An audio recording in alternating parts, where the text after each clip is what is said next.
estaba diciendo, no os imaginéis el tiempo que hemos estado probando el sonido para que luego no funcione, ¿no? Pero bueno, simplemente recordar, primero de todo, daros las gracias por venir a esta presentación de los resultados finales y de las evidencias de este proyecto Ir Mejor en Casa que hace o que inició la Sociedad Española de Geriatría y Gerontología con CEOMA, con la Confederación Española de Organizaciones de Mayores, pero siempre con el soporte directo del Ministerio de Derechos Sociales y Agenda 2030 y aprovechando unos fondos europeos que son fondos de transformación y resiliencia para cambiar el modelo de cuidados en nuestro país.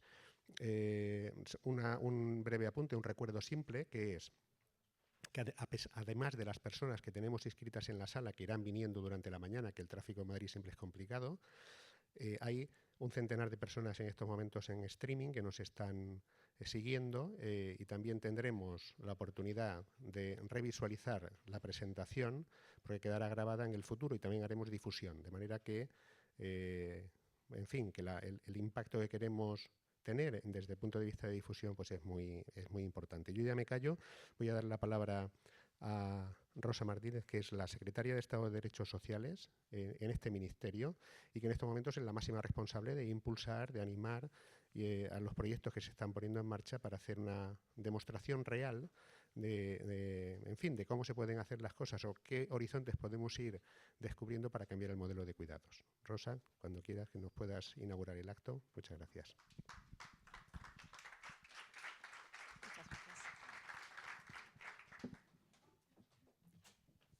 Yo vuelvo. ¿Se oye? ¿No? ¿Sí? ¿El micrófono funciona? Sí. Pues casi lo prefiero al micrófono de mano. Buenos días. Bienvenidos, presidente de la Confederación Española de Organización de Mayores, José Luis Fernández, presidente de la Sociedad Española de Geriatría y Gerontología y director general del Consorcio de Salud y Social de Cataluña, José Augusto García, y directora general del Inserso, doña Maite Sancho. Es para mí un verdadero honor inaugurar esta jornada final del proyecto Vivir Mejor en Casa, cuyos resultados finales y evidencia para la transformación de los cuidados y apoyos en comunidad, que ha sido desarrollada, como decía, por la Sociedad Española de Geriatría y Gerontología y por CEOMA. Este proyecto, Vivir en Casa, se ha convertido en uno de los lemas que mejor refleja lo que entendemos por un nuevo modelo de cuidados y apoyos en la comunidad y que también quizás sea el que mejor se entiende por las personas que están fuera del ámbito.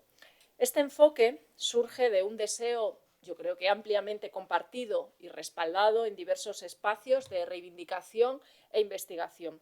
Y es la voluntad de las personas mayores, yo diría de cualquier persona, de permanecer en sus domicilios, en sus entornos familiares, donde han construido sus vidas rodeadas de redes de apoyo, afectos familiares y comunitarios, que son los que dan sentido a su vida, especialmente en etapas avanzadas. Es importante subrayar, además, que este derecho de vivir en casa no puede seguir implicando un desgaste y una sobrecarga para quienes cuidas, que siguen siendo mayoritariamente mujeres. Vivir mejor en casa no solo representa el deseo de las personas que necesitan apoyo, sino también el de quienes cuidan, abogando por un equilibrio justo y sostenible que respete y valore a todas las partes implicadas en las relaciones de cuidados. Además, vivir mejor en casa no se limita únicamente al hecho de seguir residiendo en el propio hogar, ya que somos conscientes de que hay ocasiones en que esto no es posible por diversas circunstancias. Y es entonces cuando debemos ser capaces de diseñar, ofrecer nuevas alternativas, diseñando recursos y sistemas de apoyo que permitan a las personas vivir y sentirse como en casa, garantizando siempre el ejercicio de sus derechos.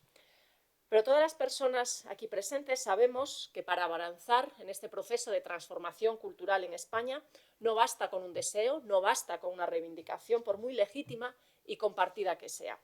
Necesitamos también contar con evidencias, datos concretos, historias de vida que demuestren que no solo el cambio es posible, sino que resulta beneficioso tanto para las personas mayores como para las comunidades que viven. Y además que estas formas de responder a las necesidades de las personas son sostenibles. Y en este contexto, permitirme que reflexione sobre los principales desafíos que enfrenta el actual sistema de cuidados en España, que me gustaría resumir brevemente en 4 puntos.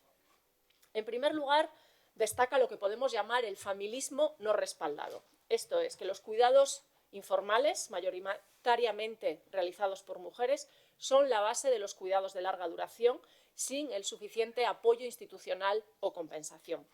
En segundo lugar, el sistema tiene un enfoque asistencialista que no siempre respeta los derechos y preferencias de las personas mayores, lo que fomenta la institucionalización en lugar de apoyar su autonomía en el hogar, siendo esta falta de cobertura especialmente preocupante en las zonas rurales. El tercer punto sería las condiciones laborales precarias de las personas que cuidan, en su mayoría mujeres, muchas de ellas migrantes, junto con la creciente informalidad en la contratación, que hace que sea un sector poco atractivo, lo que provoca un déficit de profesionales, problema que afecta de nuevo y de manera más acentuada a los entornos rurales. Y por último, la insuficiente financiación del sistema.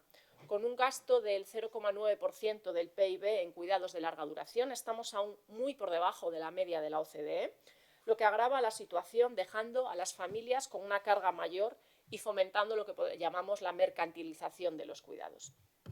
Estos desafíos han sido el eje central de la recién aprobada Estrategia Estatal para un nuevo modelo de cuidados en comunidad. Esta estrategia impulsa un ambicioso proceso de desinstitucionalización, define una hoja de ruta clara y proporciona herramientas y mecanismos necesarios para acelerar los cambios y mejoras en las políticas públicas. En la estrategia se visibiliza claramente que esta es una problemática compleja, ante la que evidentemente es crucial mejorar la normativa, aumentar la financiación, cuestiones con las que estamos comprometidas desde la Secretaría de Estado y el Ministerio y en las que seguimos trabajando intensamente. Pero también es necesario adoptar un enfoque de innovación social, un enfoque que nos permitirá explorar y desarrollar nuevas soluciones que hasta ahora no existen en nuestro país, así como activar palancas de cambio que amplíen nuestra visión hacia alternativas innovadoras capaces de dar respuesta a los desafíos a los que nos enfrentamos. Es por ello que en 2021 esta Secretaría de Estado lanzó una convocatoria a organizaciones comprometidas que quisieran desarrollar proyectos de innovación social, testear nuevas soluciones para que estas personas pudieran vivir mejor en casa. Es importante señalar y recordar que esta oportunidad ha sido posible gracias al Plan de Recuperación, Transformación y Resiliencia a través del componente 22, centrado en promover la transformación del modelo de cuidados y apoyos en España, y creo que a veces no recordamos lo suficiente que es a día de hoy la mayor inversión de la historia en servicios sociales de este país. Por ello, quiero aprovechar esta ocasión para expresar mi más sincero agradecimiento a la Sociedad Española de Geriatría y Gerontología, a CEOMA, y a todos sus equipos por haber respondido de manera ejemplar a esta llamada, y en particular quiero destacar su compromiso y rigor científico al plantear una propuesta de proyecto que es valiente, ambiciosa y que afronta dos importantes desafíos en lo que se refiere al cuidado de personas mayores. En primer lugar, cómo promover y cómo apoyar a las personas mayores que deseen salir de las instituciones para vivir en la comunidad, garantizando que este proceso respeta su voluntad y sus preferencias. Este desafío ha sido testeado en Navarra con resultados que consideramos que pueden ser tremendamente útiles para prevenir procesos de institucionalización no deseados. El segundo desafío ha sido cómo podemos impulsar una atención integrada, social y sanitaria en el hogar, centrada en la persona, transformando y mejorando el actual servicio de ayuda a domicilio. Este reto, que se ha abordado en Cataluña, muestra una dirección clara hacia el cambio que deben dar los servicios de ayuda a domicilio, muy alineado con lo que establece el Acuerdo de Criterios Comunes de Acreditación y Calidad de los centros y servicios del Sistema de Autonomía y Atención a la Dependencia. Como podéis ver, estas preguntas son de gran profundidad y cuyas respuestas y aprendizajes resultan de un valor incalculable para este Ministerio. La construcción de políticas públicas con el verdadero potencial no puede hacerse en el vacío. Requiere experiencia aplicada y la comprensión de qué sucede realmente cuando estas políticas se implementan en la práctica. Por ello, los 20 proyectos piloto financiados, más de 100 innovaciones testeadas y más de 35.000 participantes han sido y continúan siendo verdaderos laboratorios de innovación social, que nos están permitiendo diseñar y articular políticas públicas capaces de actuar, como decía, como palancas de cambio, transformando y fortaleciendo nuestros sistemas de cuidados, y apoyos para garantizar que respondan a las necesidades reales de las personas, poniendo en el centro el respeto y la promoción de los derechos de las personas mayores. Con este horizonte en mente y con los valiosos aprendizajes, avanzamos con firmeza y compromiso hacia los objetivos establecidos en la estrategia, y quiero destacar 4 principales puntos que están muy ligados a los logros y experiencias de este proyecto. En primer lugar, revertir y ampliar, priorizar los servicios de atención domiciliaria y en el entorno de proximidad. El proyecto Vivir Mejor en Casa ha demostrado la importancia de un modelo integral, flexible, donde el perfil profesional del facilitador o gestora de cuidados y apoyos desempeña un papel central en la coordinación de recursos comunitarios. En segundo lugar, avanzar hacia un proceso de desinstitucionalización del modelo residencial, promoviendo un modelo hogar que priorice la intimidad, la autonomía y la integración comunitaria de las personas. En tercer lugar, mejorar las condiciones laborales en el sector de cuidados de larga duración. El proyecto ha subrayado la relevancia de empoderar y formar tanto a las personas cuidadoras profesionales como no profesionales. Las acciones formativas diseñadas e implementadas en el marco de Vivir Mejor en Casa proporcionan herramientas prácticas para el cuidado, autocuidado y la gestión emocional. Este enfoque no solo mejora la calidad de los cuidados, sino que dignifica y profesionaliza la labor de las personas trabajadoras en el sector. Y por último, consolidar las condiciones habilitadoras para la transformación. Lo que ha puesto de manifiesto este proyecto es la necesidad de un marco normativo y financiero sólido que permita implementar los cambios de manera sostenible. Voy terminando ya. Quiero detenerme en las innovaciones que habéis desarrollado, los hallazgos y las evidencias obtenidas, que forman parte ahora de un paquete de soluciones que debemos transferir al ámbito de las políticas públicas. Esta nueva cartera de innovaciones para nuevos modelos de cuidados en la comunidad tiene que tener un papel fundamental en la relación en que las administraciones públicas pensamos y repensamos los sistemas de cuidado, y nuestro objetivo es que estas iniciativas dejen de ser experimentales para convertirse en soluciones escaladas, generalizadas en todos los territorios y que sean accesibles para todas las personas que lo necesiten. Esa es sin duda nuestra responsabilidad en este momento.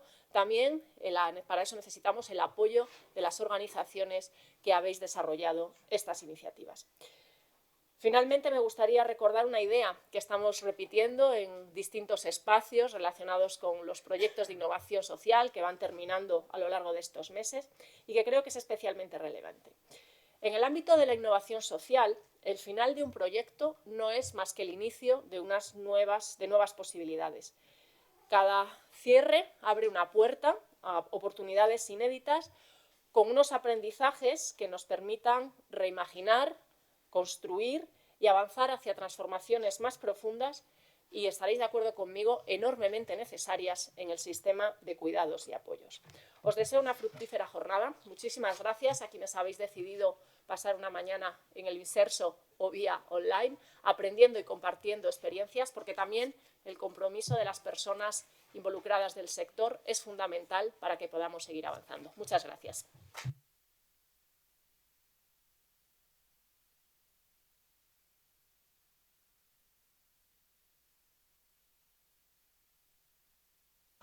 Empezamos ya la jornada. Le cedo la palabra a José Luis Fernández de CEOMA, que ha sido socio de la SEG, hemos sido compañeros en el desarrollo del proyecto, para que nos dirija unas palabras y comenzamos fuerte la jornada. José Luis, cuando puedas.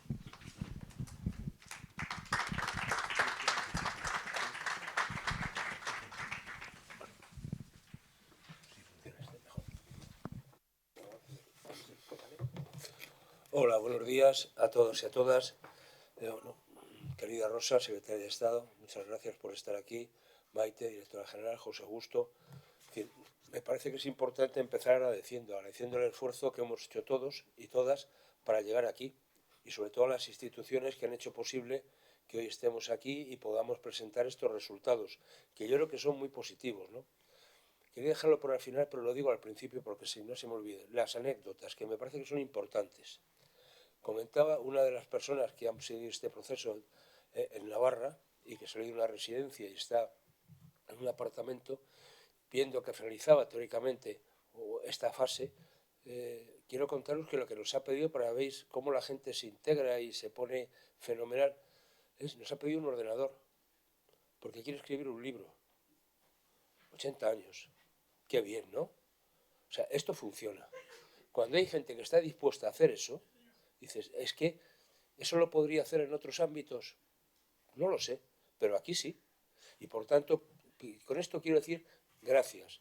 Gracias porque podemos hacer eso con muchas personas. ¿Cuánto mayor podría escribir un libro? ¿Cuánto mayor nos podría dar experiencias de vida? Y me parece que esto es importante.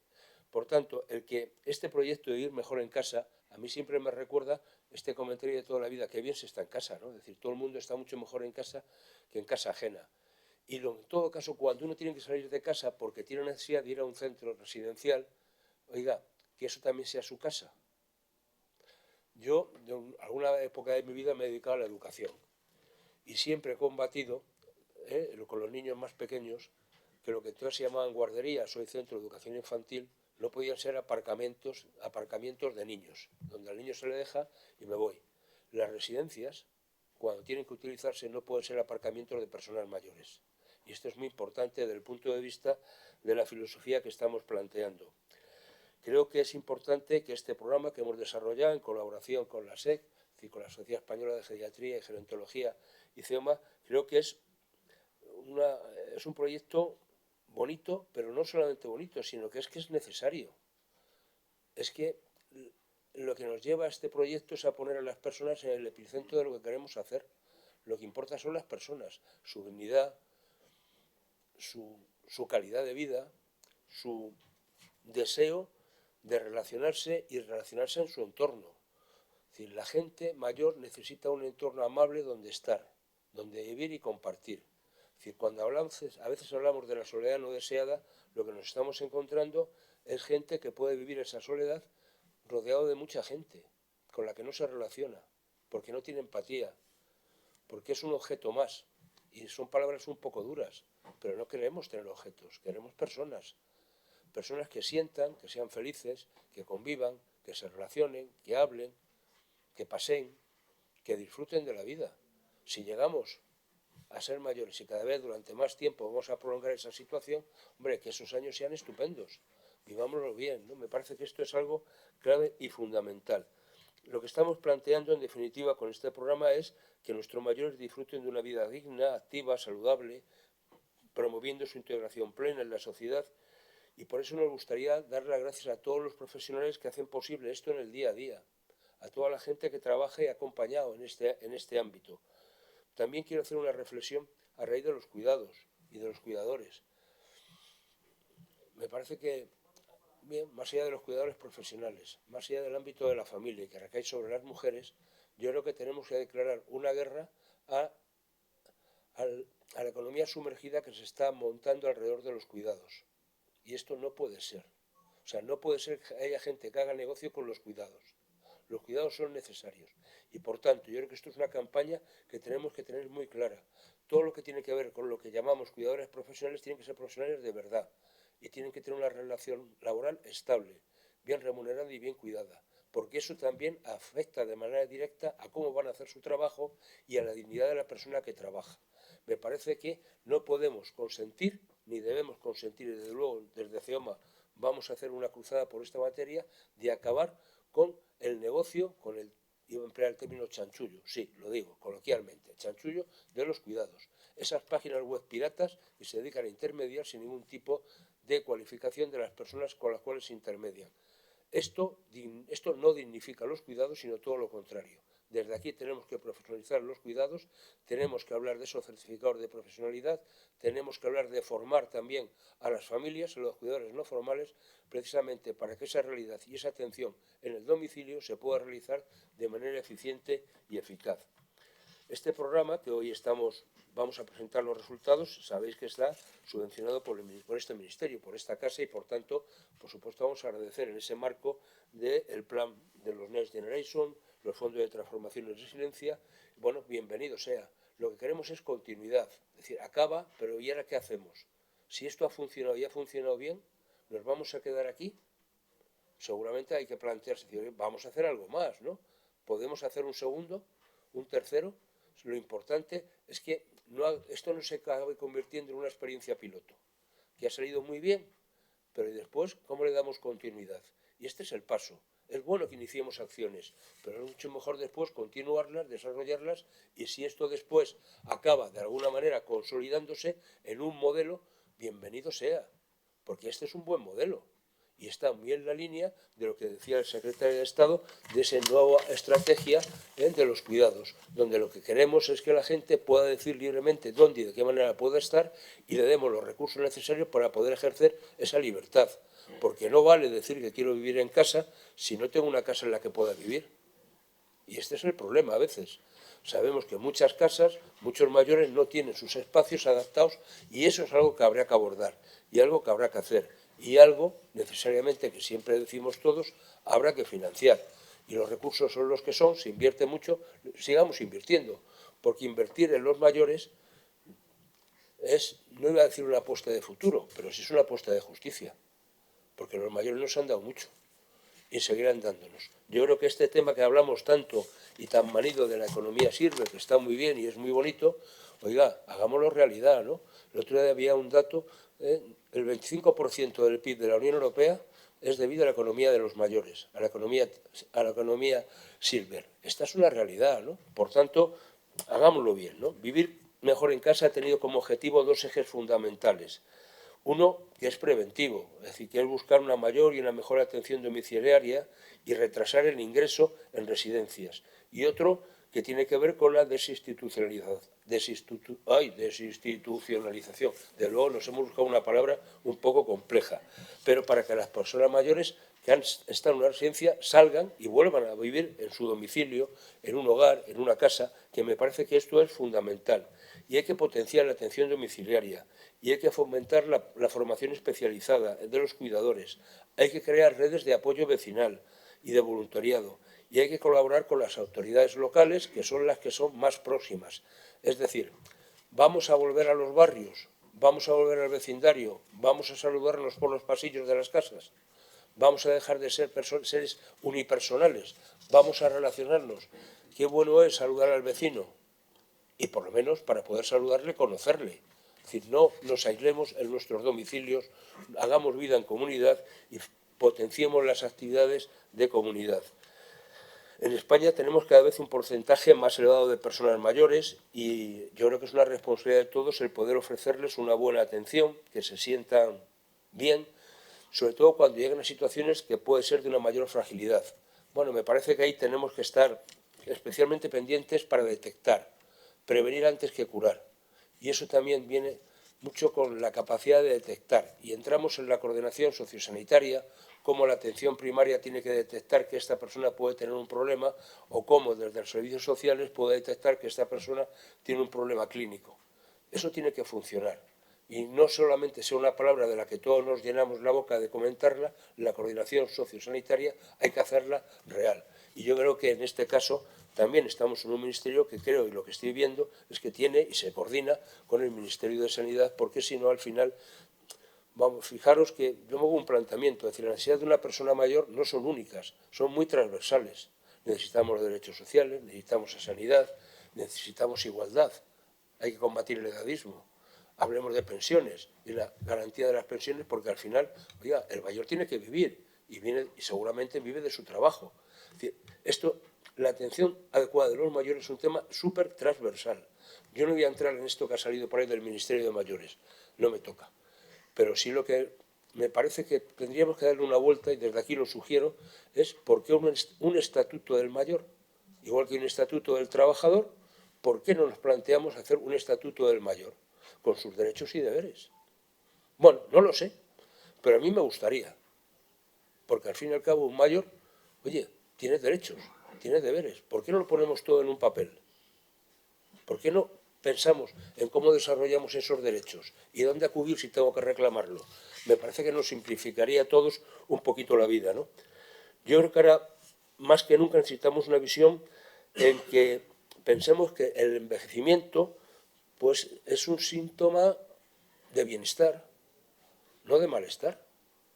Es decir, esto de que estos días he estado un poco de hospitales, no, o mucho de hospitales, como queráis, ¿no? He tenido una persona, bueno, un familiar que está enfermo, y en la cama de al lado había una persona de 96 años. Bueno, vive sola. Bueno, pues se te cae el alma a los pies a veces, ¿no? Pues, ¿por qué? Yo este día estaba allí con mi familiar y vi el tiempo que dedicó un familiar a esa persona. Y esto no es imputable a ninguna institución. Por tanto, también yo lo que pido es una reflexión a las familias, que son y deben ser el primer soporte. Y tenemos que ayudar a las familias. Bueno, vamos a ir acabando porque me están haciendo señas. Esto es tremendo. Es decir, para dos cosas que tengo que decir, al final, como te descuides, no nos dejan. Yo quería acabar simplemente con plantearos de que desde CEOMA queremos seguir trabajando, queremos seguir liderando este tipo de proyectos y hacer un llamamiento a todas las instituciones, a los profesionales, al voluntariado, a la sociedad, a que se sumen a este esfuerzo. O sea, todo lo que sea invertir en la dignidad, en el cariño, también quiero emplear este término, que a la gente mayor hay que quererla. No puede ser, esto lo he visto el otro día en un hospital, señor mayor, silla de ruedas, ¿cuántos años tiene? 80 y tantos, déjale ahí. Es muy duro, ¿eh? Yo no voy a entrar en si el triaje, cómo se hace, no se hace, no sé las prioridades o no que tienen, pero a uno se le encoge el alma, cuando hay este tipo de cosas. Me parece que tenemos que seguir pensando en que el derecho de una persona mayor es el derecho que tiene cualquier otra persona, que antes que mayores somos personas. Y cualquier derecho fundamental, cualquier derecho humano que tiene una persona, lo tiene una persona mayor también, y no renuncia a ellos. Otra cuestión distinta es cómo lo hacemos, cómo lo concretamos, cómo lo relacionamos o cómo lo priorizamos. Por tanto, desde aquí, que sepáis que desde CEOMA seguiremos apoyando y liderando este tipo de esfuerzos. Nos vamos a poner a ello, porque nos parece que si algo es nuestra razón de ser, es cuidar de nuestros mayores, es atender a nuestros mayores, es darles actividades a nuestros mayores para que realmente tengan una vida activa y, por supuesto, mejor que nada, vivir en casa. Gracias.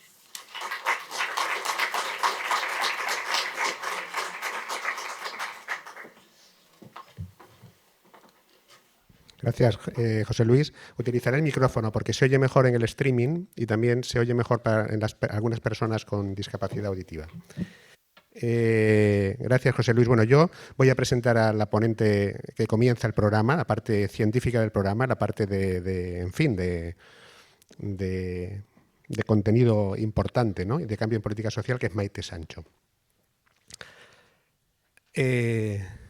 A uno siempre le parece muy bien y se pone muy orgulloso cuando le invitan a dar una charla a un congreso, ¿no?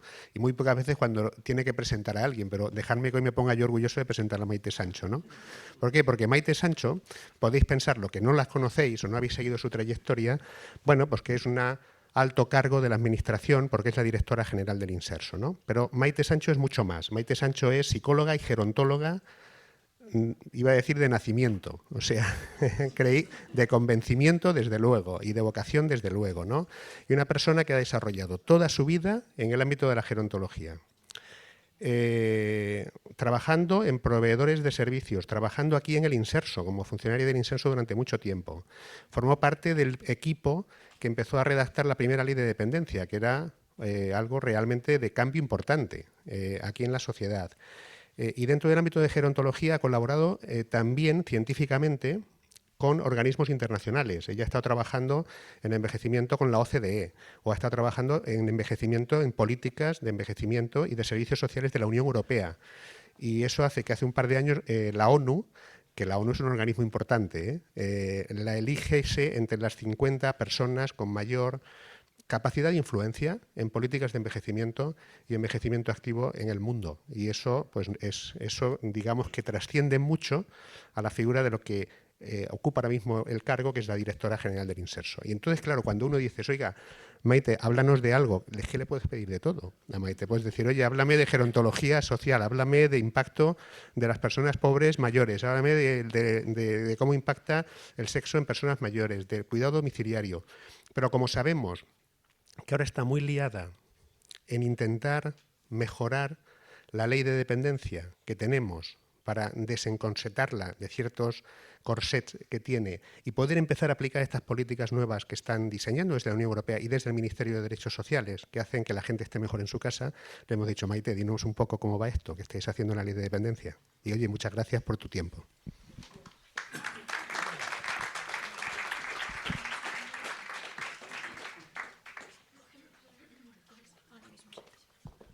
Sí, muchas gracias. Sí hay aquí, nada. Es que creí que no había nada. Bueno, buenos días a todas y todos.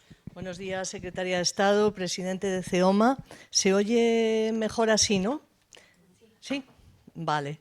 Pues nada, muchísimas gracias, José Augusto. Te has pasado 20 pueblos presentándome, pero bueno, agradezco que se me dé la oportunidad de presentar públicamente y por primera vez los cambios que supone o que queremos que suponga este cambio de ley, esta reforma. El resto de cosas importantes yo creo que se han dicho, casi todas, ¿no? Curiosamente, en 20 minutos se han dicho casi todas las cosas importantes, ¿no? Quizás no se ha citado una que yo diría que tendría que ir acompañada a esta reforma de la norma que nos va a ayudar a movernos con mejor libertad en esto que llamamos el cambio cultural, ¿no? Del cual parece que hay brotes verdes a raíz precisamente de todos estos proyectos que casi todos han pivotado en torno a la priorización de envejecer en los entornos domiciliarios, en los entornos normalizados nuestros, o también a vivir mejor en entornos institucionales, es decir, en residencias.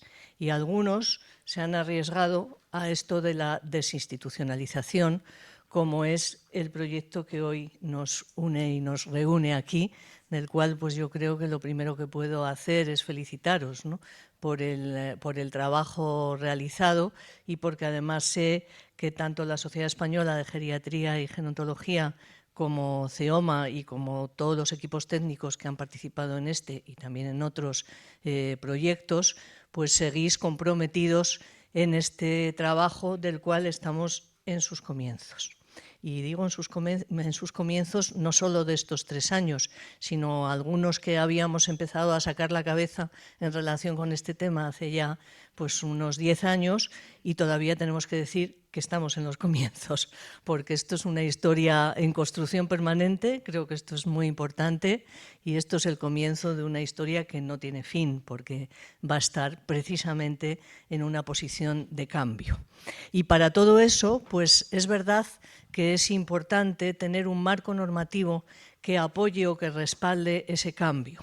La Ley de Promoción de la Autonomía Personal y Atención a la Dependencia que aprobamos en el año 2006 fue realmente un salto cualitativo de la máxima importancia en este país y que venía, como bien sabéis, al menos muchas personas que estáis aquí, pues venía recogiendo herencia fundamentalmente de otros países, como fue Alemania, que tuvo su primera ley en el año 95 del siglo pasado, el siglo pasado, que parece que está ahí todavía, y otros países como Luxemburgo, Austria, cada uno con sus peculiaridades. Nosotros nos basamos mucho en la tradición alemana y en los sistemas de seguridad social alemana, porque son los mismos que los nuestros, bueno, pues trabajamos en algo que nos parecía y en aquel momento fue novedoso, importante, pero sobre todo fue un derecho subjetivo pleno, es decir, un derecho que tenemos los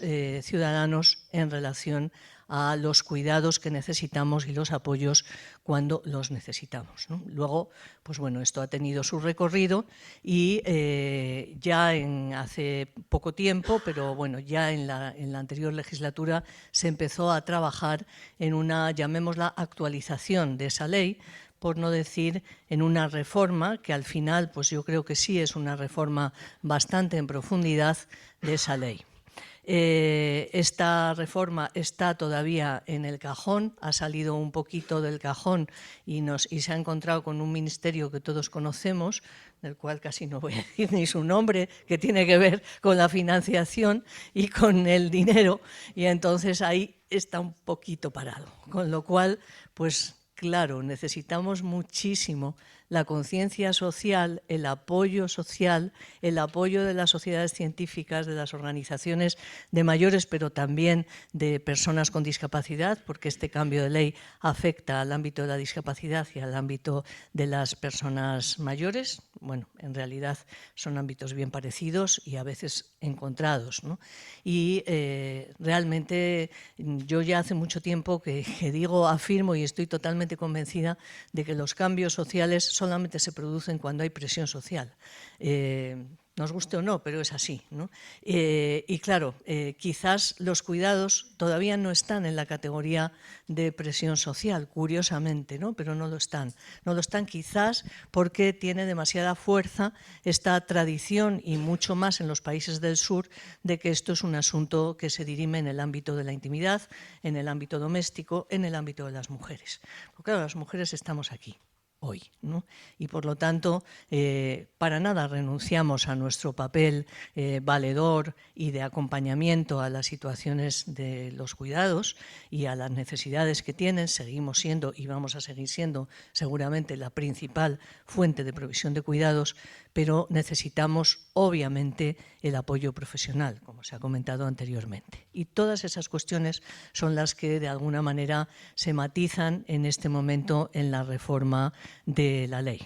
Y entro a contaros pues, las cosas más importantes de esta reforma, con la esperanza además de que abrimos, y es verdad que estamos abriendo ya ese proceso de debate y de difusión de esto, que esperamos además que tenga una aprobación de consenso. La ley de dependencia, conocida como tal, fue, yo creo que la única ley de aquella legislatura, en el año 2006, que se aprobó por consenso, se aprobó por unanimidad, cosa que es insólita en este momento, peor todavía que en el año 2006, pero bueno, yo por lo menos mantengo la esperanza, estoy firmemente convencida de que esto puede ser una aprobación de consenso, porque quisiera que alguien de las cosas que os voy a contar nos diga que está en contra, ¿no? O que esto no se puede apoyar.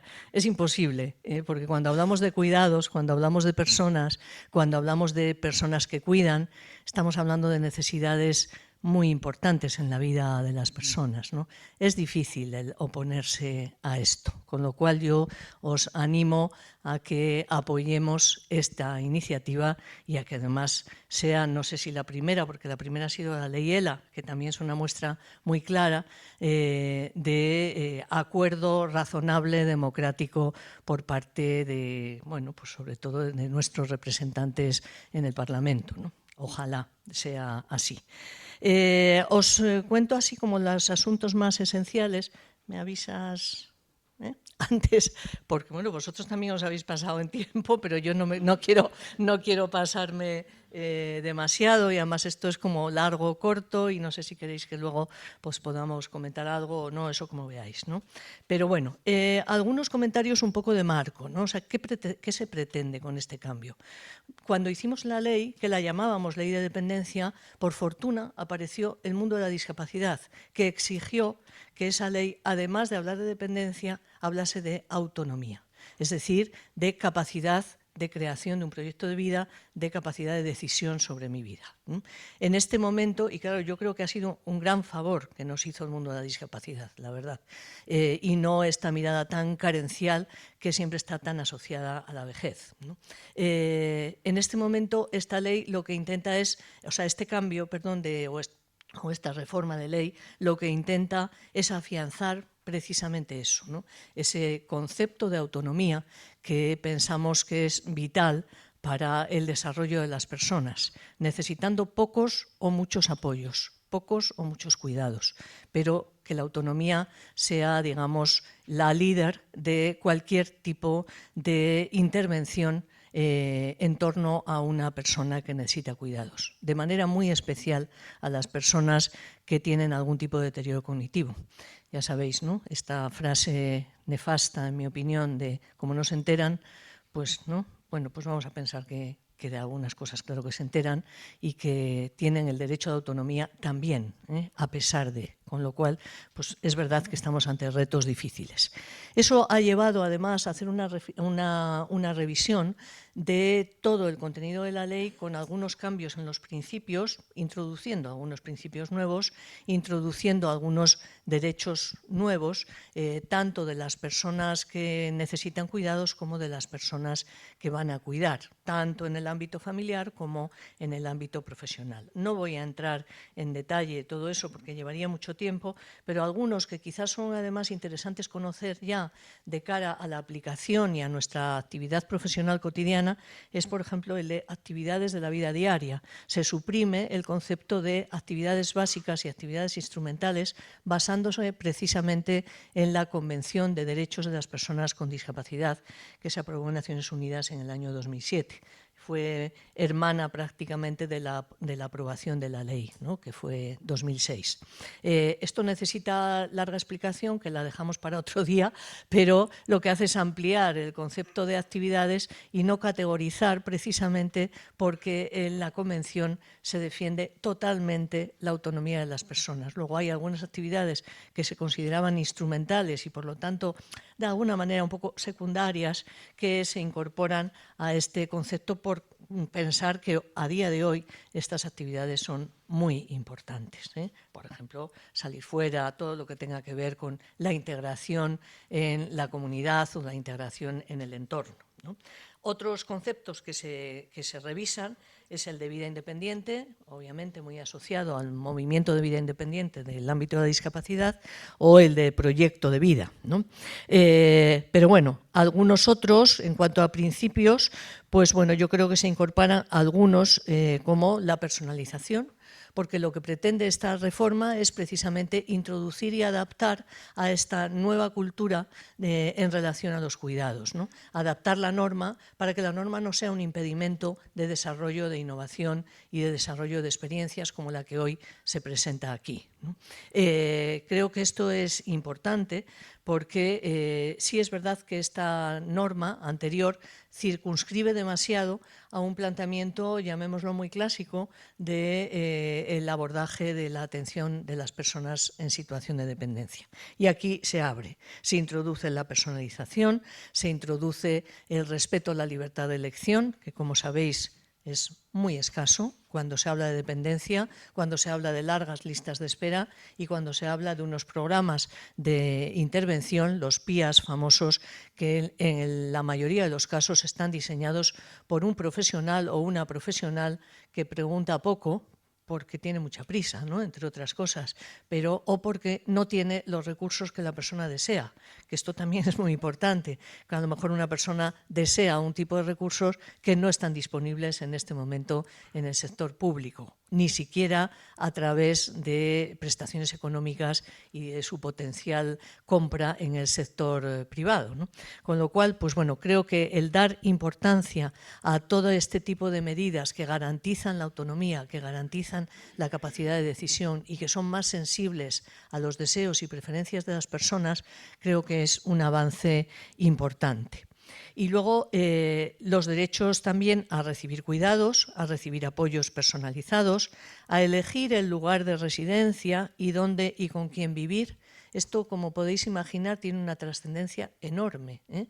Ya sabéis que los principios, la mayor parte de las veces en las leyes no se leen, ¿no? Ni siquiera se leen, se pasa directamente a los artículos, pero claro, si realmente nuestra ciudadanía conociese bien que esto es un derecho, aquí tendríamos una revolución que no podríamos, entre otras cosas, seguramente tolerar económicamente, pero sí es un cambio cultural importante, saber que cualquiera que sea mi situación, yo puedo decidir si quiero seguir viviendo en mi casa o tengo que ir a una institución, por ejemplo, ¿no? Esto se implantó, recuerdo muy bien, y seguro que José Augusto tú también, en los años 90 en los países nórdicos, concretamente en Dinamarca, pero claro, iba a decir que los nórdicos se toman muy en serio este tipo de medidas, ¿no?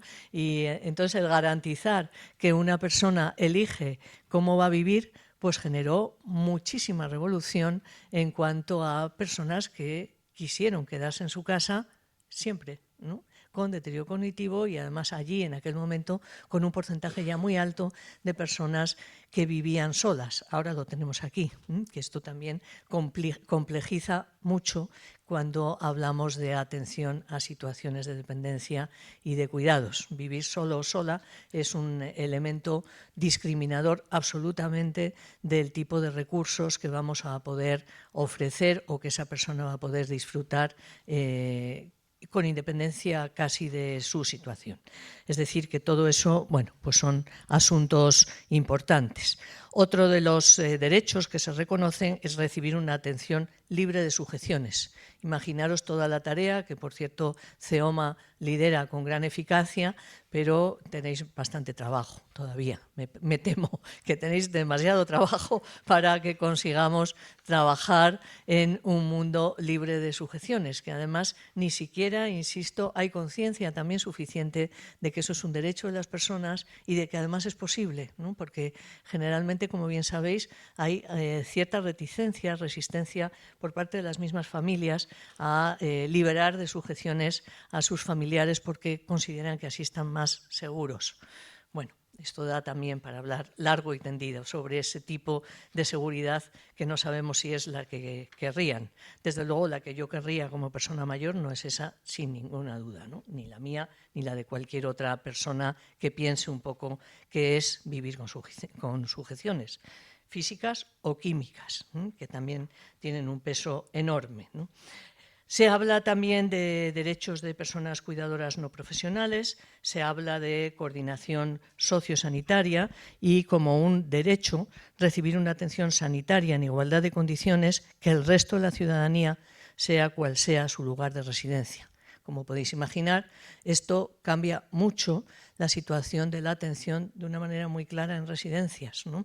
Que creo que ya es hora que nos planteemos esto en profundidad, ¿no? Entre otras cosas porque hay un porcentaje muy alto de personas que viven en instituciones, residencias privadas, que de alguna manera les toca financiar indirectamente su seguridad social y por lo tanto su atención sanitaria, pero de paso también la atención sanitaria que reciben en esa residencia, que tienen que pagar también, ¿no?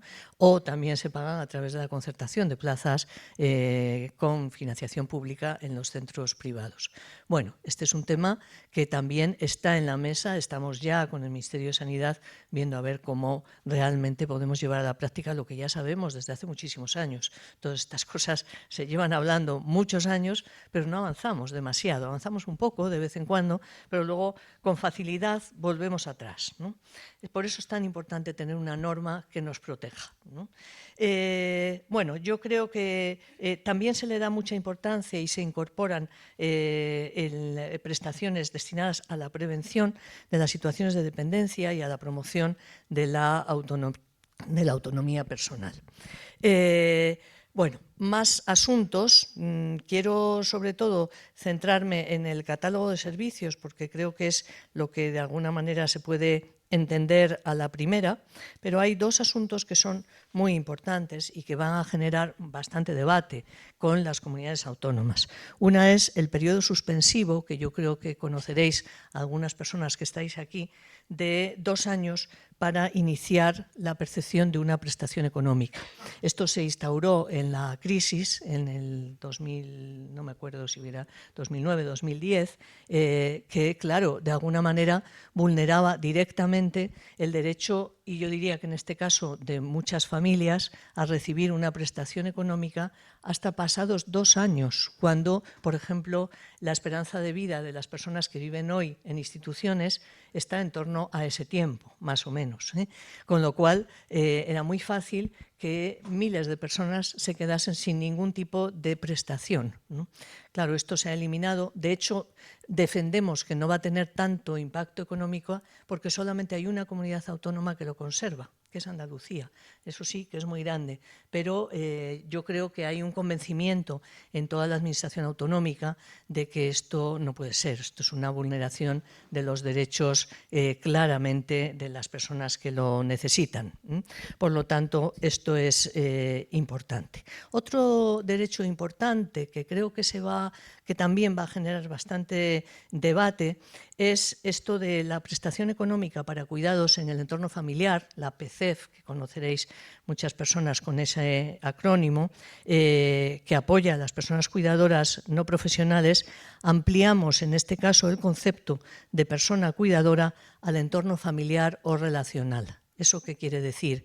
Que también se podrá percibir esa prestación económica en el entorno familiar, no solo cuando sea tu esposa o hija o esposo o hijo el que se haga cargo de esos cuidados, sino que pueda ser otra persona de tu entorno relacional que demuestre, obviamente, una relación cercana. Como bien sabéis, los modelos familiares han cambiado tremendamente y siguen cambiando, y por lo tanto lo que hacemos es simplemente reconocer la realidad de los hechos, y es que las familias son diversas, pero ¿por qué solamente unas van a recibir una prestación económica? Bueno, vamos a reconocer lo que reconoce la ley también en otros niveles, ¿no? Pues parejas de hecho, parejas del mismo sexo, un montón de situaciones que pueden perfectamente estar asumiendo los cuidados y que estaban fuera del derecho a esa prestación. Estas cosas parece que no, pero tienen un impacto importante. Eso es lo malo, que los que primero se dan cuenta del impacto de estas cosas, ya sabéis quién es, ¿no? Los del impacto financiero. Pero bueno, estamos procurando ser muy prudentes en nuestros deseos de cambio, ¿no? El otro asunto que tiene un alcance, pues que tampoco es tan grande, pero sí que simbólicamente tiene un alcance importante, es el reconocimiento de la teleasistencia como un derecho subjetivo. En este momento la teleasistencia es prácticamente un derecho universal en la mayor parte de las comunidades autónomas, pero no en todas. Una vez más es lo de no en todas, ¿no? Por lo tanto, pensar que es un derecho a un recurso que bien sabéis que es muy barato, puede estar en torno a unos 15 euros al mes más o menos, pero que lo puedan tener cada persona que así lo desee y que necesite apoyos y cuidados de forma complementaria a otros, no como único recurso, que esto es muy importante también, pues pensamos que es casi el reconocimiento de una realidad, pero cuando esa realidad no existe, debe de reconocerse como tal, ¿no? Bueno, estos son asuntos que, como veis, pues poco a poco van construyendo todo un sistema en el que se reconoce la diversidad, en el que se reconocen las diferentes posibilidades, tanto de hogares y de familias, como también de situaciones de necesidad y de maneras de vivir. Eso nos ha llevado también a algunas reformulaciones de los servicios, concretamente del servicio de ayuda a domicilio, que, bueno, de alguna manera intentamos ampliarlo, pero también intentamos que sea reconocido como una prestación que puede ser colectiva, no solamente individual, porque estamos apoyando también las diversidades de viviendas y de alojamientos para personas en su entorno cercano. No parece lógico que en un grupo de 10 personas que viven juntas en una vivienda colaborativa tengan que recibir individualmente cada uno su servicio de ayuda a domicilio, sino que parece que lo más lógico es que sea un servicio colectivo que se dé al grupo, ¿no? Esto da un paso significativo muy importante a todo ese concepto que algunos llamamos viviendas para toda la vida, es decir, poder en cualquiera de las modalidades de viviendas colaborativas, cohousing, bueno, apartamentos, todas estas cosas que conocéis sobradamente, pueda aparecer situaciones de dependencia y puedan tener una respuesta desde el sistema público y desde la ley para recibir servicios que tienen un poco más de lógica que los que ahora estábamos planteando, ¿no? O hasta ahora eran vigentes. Un servicio de ayuda a domicilio se plantea planteaba siempre personalmente. Pues hombre, si estamos en una unidad de convivencia o en un grupo colectivo, vamos a darlo colectivamente porque va a ser mucho más eficaz para todos, ¿no? Bueno, este tipo de cosas son las que vamos avanzando. El otro elemento fundamental en el catálogo de servicios es la asistencia personal. La asistencia personal, que como bien sabéis es un derecho y un servicio muy circunscrito al ámbito de la discapacidad. Bueno, ya anteriormente se ha reconocido para todas las edades, en cualquier momento de la vida, y porque además tenemos evidencia sobrada de que la figura de asistencia personal es una figura muy adecuada para personas que necesitan apoyos durante bastante tiempo. Entre otras cosas porque se puede ofrecer durante 8 horas y no durante 2 o 2,5, que es más o menos lo que nos corresponde en un grado 3 de dependencia. Entonces, el convertir la asistencia personal no solo en una prestación económica, sé que es un poco complejo y que bueno, pues necesita también cursillo acelerado, pero el de alguna manera diversificar el derecho a la asistencia personal, no solo como prestación económica, sino como servicio, pues facilita realmente esta posibilidad de que sea una prestación adecuada para toda la población.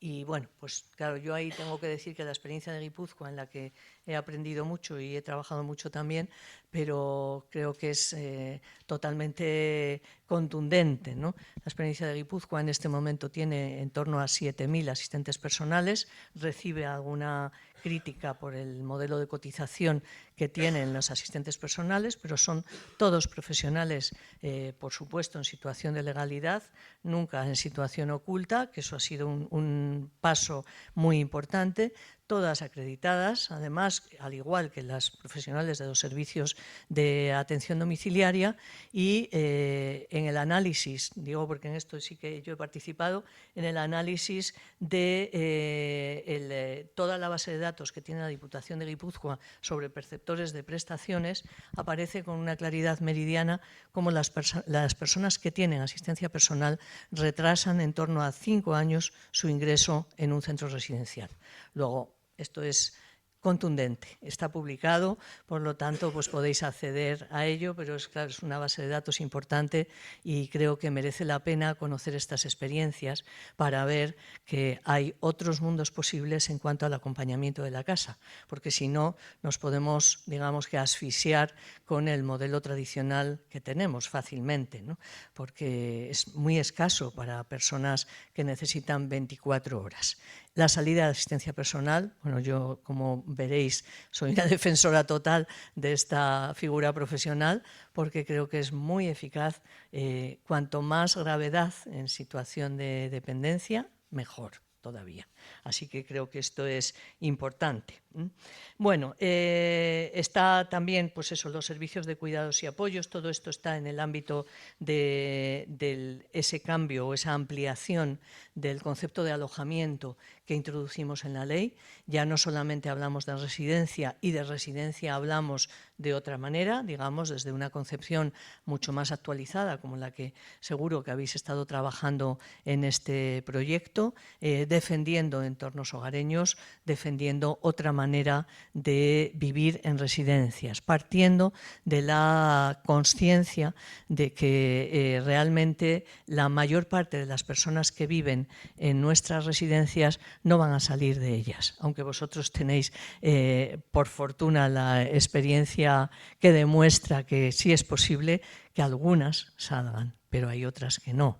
Y bueno, supongo que esto lo vais a hablar a lo largo de la mañana. Aporto un dato que me ha parecido del máximo interés del un informe que acaba de salir de la OCDE, donde se ve que España quizás es el país que más adecuadamente utiliza las residencias, es decir, que tiene un porcentaje altísimo de personas con grado 3, con personas muy dependientes en los centros, pero estamos a una diferencia muy importante del resto de los países de Europa, lo cual está muy bien porque realmente ya vemos que este recurso es verdad que hay que cambiarlo, hay que transformarlo precisamente basándonos en la estrategia de desinstitucionalización, hay que transformarlo en cuanto a la vida cotidiana, en cuanto a la horizontalidad de relaciones, en cuanto al modo de vida, en cuanto a un montón de cosas, a una revisión de los perfiles profesionales, pero lo que está claro es que ahí están, vamos a decir entre comillas, los que tienen que estar y que desde ahí podemos trabajar de una manera muy realista y obviamente favoreciendo que toda aquella persona que pueda salir salga, si quiere, evidentemente, si no, no. Pero bueno, es verdad que son pocas porque entran con grados 2, 3 y por lo tanto unos grados de dependencia muy altos y una esperanza de vida muy corta, con lo cual, pues bueno, es un perfil muy determinado el que hay ahí. No me voy a extender más porque creo que hay muchas cosas, como veis es una reforma bastante en profundidad. Sí, solamente quizás insistir en que se suprime el régimen de incompatibilidades de las prestaciones. Es otro de los elementos importantísimos. No puede ser que con un enfoque comunitario una persona tenga, por decirlo así, derecho a un servicio. Necesita tener derecho a la combinación de servicios, porque el ámbito comunitario exige eso. Exige un centro de día, exige un tiempo de ayuda a domicilio, exige una teleasistencia, exige unos productos de apoyo, ¿no? Por lo tanto, esto sí que se suprime la incompatibilidad. Es cierto que ya hay varias comunidades autónomas que ya lo habían suprimido, insisto, afortunadamente, porque eso nos ayuda a poder generalizar ahora este tipo de situaciones. Y cierro diciendo que un paso importantísimo, que cada vez que me encuentro con este texto, la verdad es que no puedo entender cómo en el año 2006 no caímos en que no habíamos hecho nada en relación a la accesibilidad y a los productos de apoyo. Hablar hoy de vivir en casa es hablar de productos de apoyo. Sin ellos no vamos a poder mantenernos en nuestro entorno cercano. No tener derecho a una grúa, pues es imposible poder permanecer ahí, ¿no? De hecho, sabemos que tanto las barreras arquitectónicas como la ausencia de productos de apoyo generan muchísimas institucionalizaciones no tan deseadas como serían si realmente estas personas pudieran estar siendo apoyadas en la casa de una manera muchísimo más digna. Bueno, no voy a entrar más, ya me he contado igual demasiado, pero sí, por lo menos para mí es una enorme satisfacción poder compartir con vosotras y vosotros que el mundo cambia y que la ley y la norma tiene que adaptarse lo más rápidamente a ese cambio, un cambio que además se va construyendo, por lo tanto lo que estamos intentando es abrir ventanas y puertas para que ese cambio se produzca y además apoyado desde los poderes públicos. Muchísimas gracias.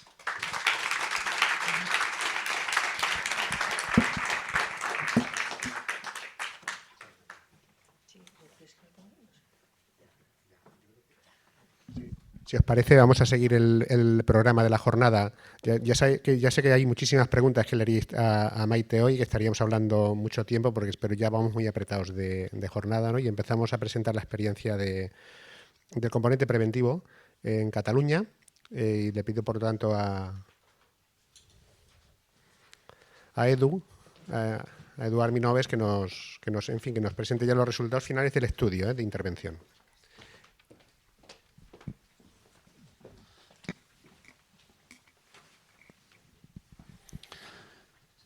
Bien, pues seguimos. Buenos días y muchas gracias a todo el mundo. ¿Esto es? Ah, vale. Vale. Pues eso decía. Buenos días y muchas gracias a todo el mundo por vuestra asistencia. Creo que el contexto ya ha quedado claro con las distintas ponencias o discursos que ha habido hasta el momento, incluso temas de actualidad. Ahora han salido con la ponencia marco de la directora general del Inserso. Pero sí que, bueno, hoy es un día, si veis el titular o el título un poco de la jornada, resultados finales y evidencias para la transformación de los cuidados. Eso quiere decir que es un día de titulares. Así que, bueno, el primero de ellos que que os quiero lanzar es que se ha hablado de experiencias, se ha hablado de anécdotas, ¿no? Se ha hablado de opiniones, de pilotos, de test, pero lo que vamos a presentar ahora creemos que ya es un paso más. Hemos hecho un ensayo clínico aleatorizado, por lo tanto aquí hay evidencia científica detrás, hay resultados y los ingredientes que pongamos sobre la mesa pues tienen una robustez que tiene que servir para poder trasladarse posteriormente a políticas públicas. En cuanto al titular de la ponencia como tal, pues ya veis que también es potente. ¿Se puede prevenir la institucionalización?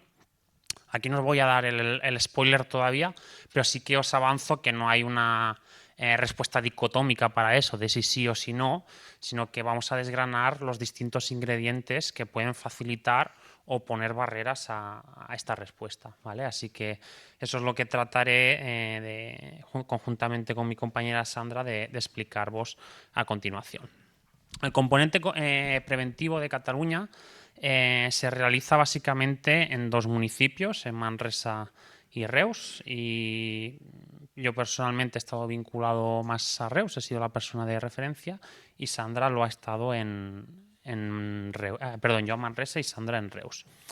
Deciros que aquí ha habido muchos protagonistas para que esto saliera bien y salir hacia adelante, y aquí tenemos representación de algunos de ellos, básicamente en la segunda fila, del Ayuntamiento de Manresa, de Sant Andreu Salud, del Ayuntamiento de Reus, de la Fundación Educativa y Social de Reus, así que también aprovecho esta última jornada técnica para daros las gracias y agradeceros vuestra colaboración, porque claramente sin vuestro esfuerzo y creer en el proyecto, pues esto no hubiese salido hacia adelante, así que muchas gracias por ello.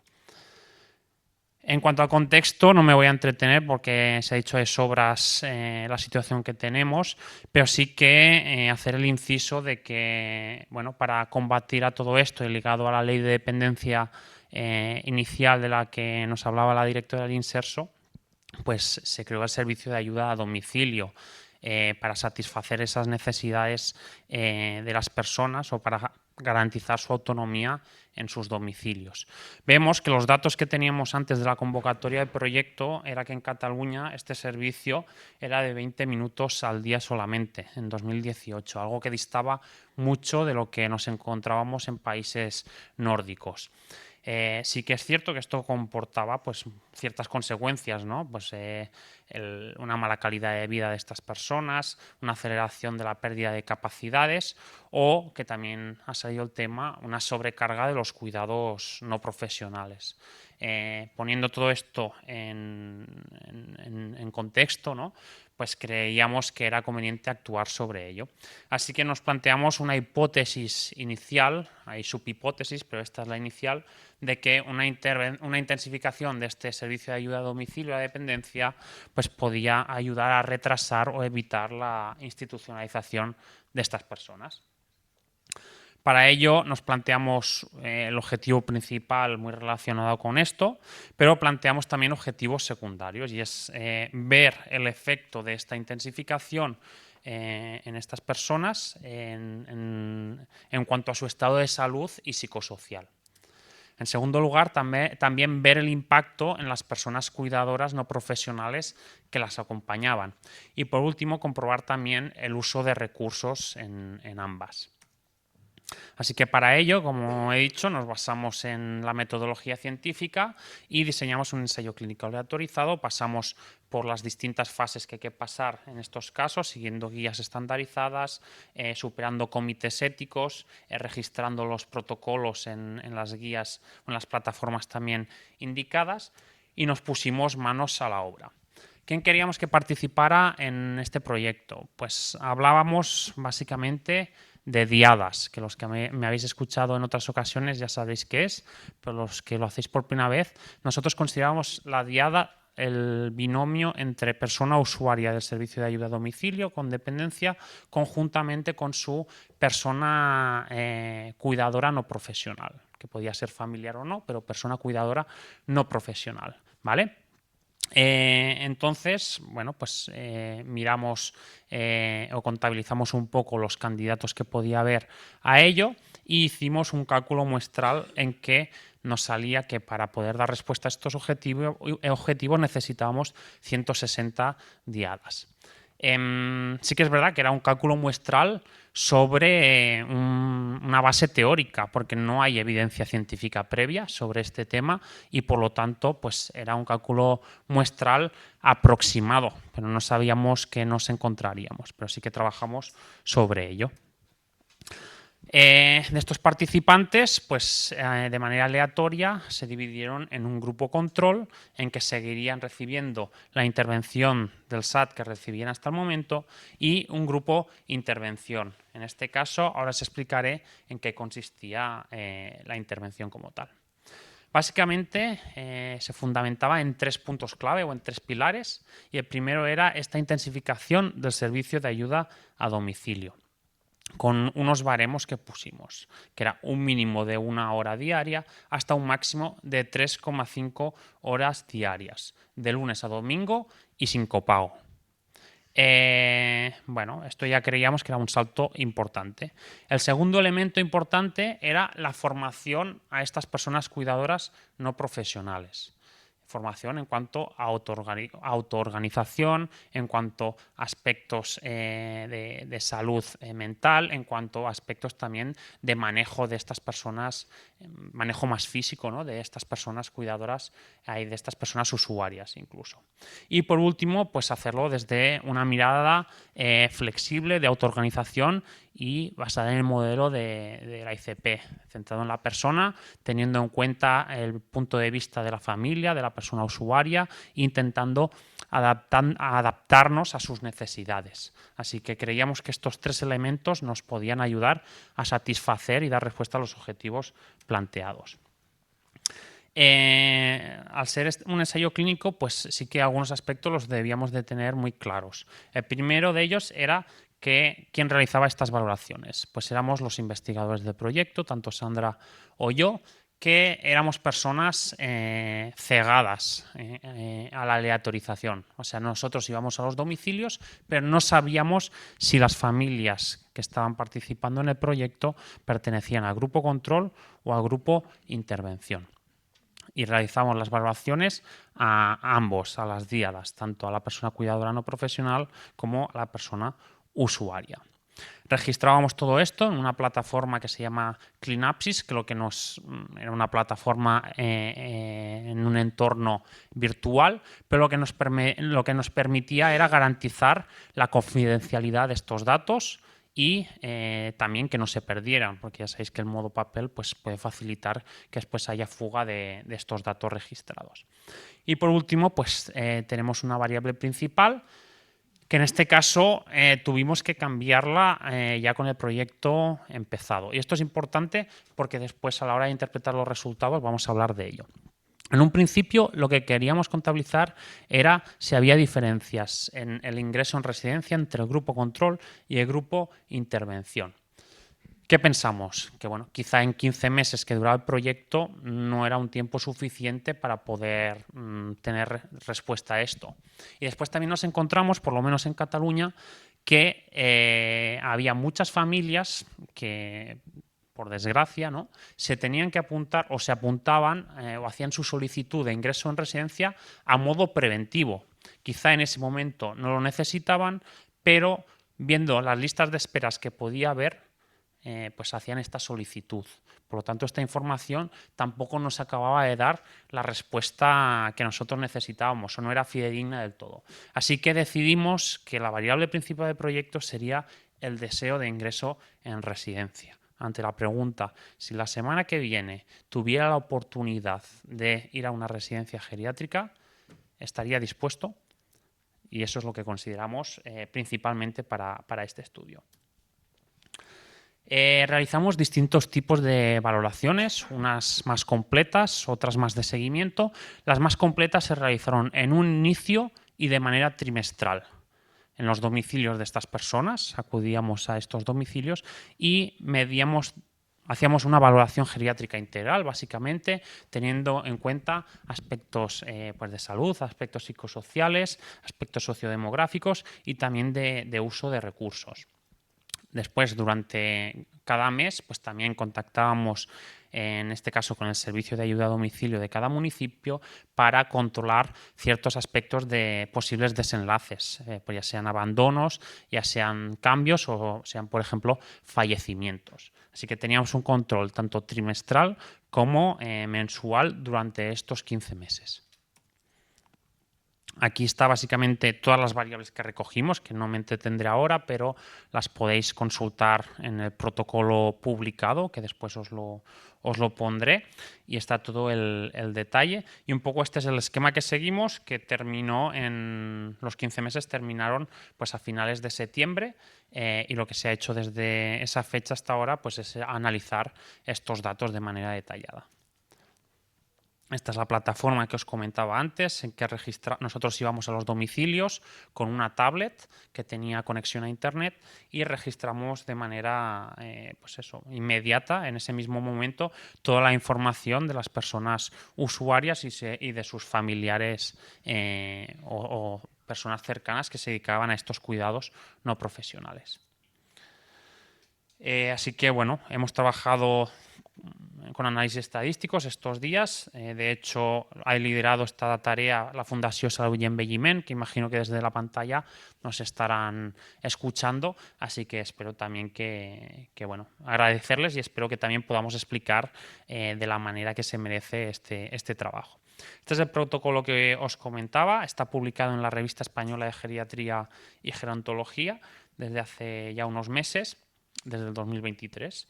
De hecho, así que, bueno, este es el primero de ellos, pero sí que también un poco la labor que tenemos y el deber que tenemos es divulgar estos resultados y esperamos que a partir de ahora podamos seguir publicando estos resultados que os explicaré en primicia. Bueno, vamos a ello, vamos a lo interesante. Empezamos a intentar reclutar posibles candidatos a participar en el estudio. Contabilizamos hasta 204. Y pues sí que es cierto que de ellos había unos cuantos que no cumplían los criterios de elegibilidad, de inclusión o de exclusión. Así que de estos 204 hubo 62 que por distintas razones tuvimos que excluir. También una de las razones podría ser simplemente que no querían participar en el proyecto. Obviamente aquí era totalmente voluntario y no forzábamos a nadie. Así que no llegamos a esos 160 que habíamos previsto, pero sí que pudimos contar con 142 diadas participantes. Ya sabéis que a lo largo de 15 meses en estos perfiles pues pueden pasar muchísimas cosas y lo que hemos visto es que en esta última valoración, ya en el mes de septiembre, pues nos quedábamos solamente con 92 diadas. Por lo tanto, aquí ha habido muchas bajas por distintos motivos, pero ya os imagináis, ¿no?, que personas con grados de dependencia 2 y 3 pues están expuestos, ¿no?, a padecer cambios. Vale, la situación basal o la fotografía inicial que teníamos en el estudio es la que os voy a explicar a continuación. Las personas usuarias con dependencia en general eran personas muy mayores, con una media edad de 86 años, 2 de cada 3 eran mujeres y altos grados de dependencia.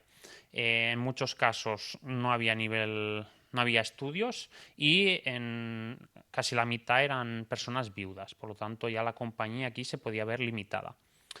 En cuanto a aspectos de salud, pues más de la mitad tenía una dependencia entre grave y total, con sobre todo afectaciones a la hora de utilizar el baño, y lo que más mantenían pues eran actividades como el comer o el desplazarse dentro del domicilio. Altos niveles de sarcopenia, altos niveles de riesgo de caídas, antecedentes de caídas recientes, por supuesto. Y en cuanto a aspectos psicosociales, pues deterioros cognitivos importantes, un aislamiento social altísimo. El 96% de estas personas padecía aislamiento social ya de base. Y después otros aspectos como la calidad de vida, que todos ellos pues se ponían un suspenso, como veis, en la calidad de vida en ese momento. La intensidad del SAT que contabilizamos al iniciar era de 47 minutos al día, un poco más de lo que habíamos encontrado en 2018, y también altos niveles de polifarmacia. ¿Cómo eran las personas que estaban a cargo, las personas cuidadoras no profesionales? Pues la media de edad también elevada, 65 años, que suele ser la edad de jubilación. 2 de cada 3 mujeres, en un porcentaje muy elevado, cónyuges o familiares de primer grado. Y un aspecto que nos llamó la atención es que más de 2 de cada 3 personas llevan más de 5 años dedicadas al cuidado, ¿vale? Con todas las consecuencias que eso puede suponer.